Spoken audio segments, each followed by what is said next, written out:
change is always good. And we have been able to, through awareness campaigns, through the sustainability champions, through a carrot and a stick approach. I mentioned that we need top management support, and hence comes the stick approach. We have awareness campaigns, we have awards, we have recognition for certain parts, and that hence comes the carrot approach. So the carrot and the stick approach together has basically enabled us to make those changes, make those radical changes.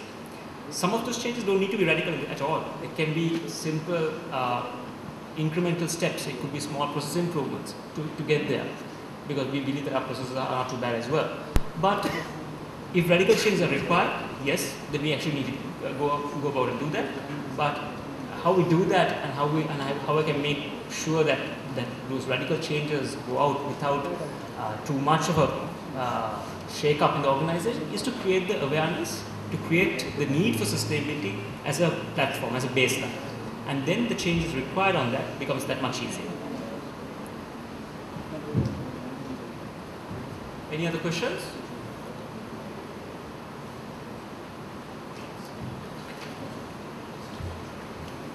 Thanks, Surendra.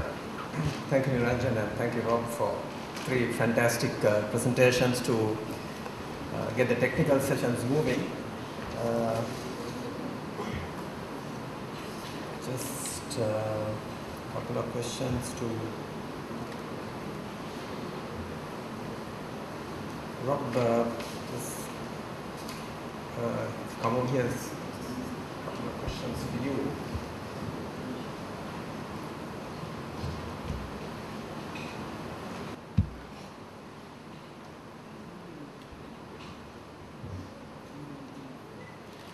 So there's 2 questions here, Sujima.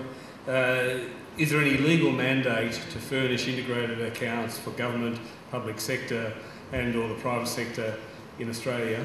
No, there's not. This is a journey that we're taking independently of any corporate regulation. The Australian Stock Exchange has a set of guiding principles for listed companies in Australia which go beyond corporate law, and obviously through those sort of guidelines they influence organisations, but there's no legal requirement for any non-financial disclosure at this point in time.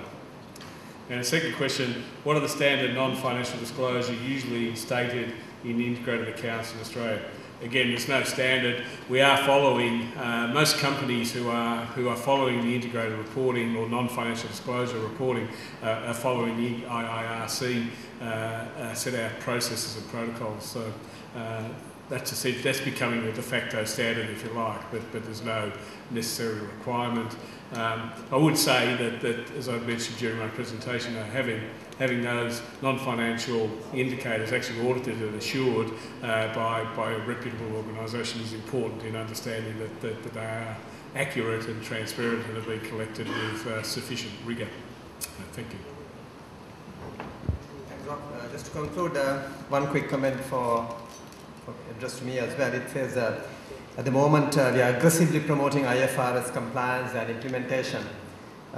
Isn't it time to talk about sustainability reporting as well?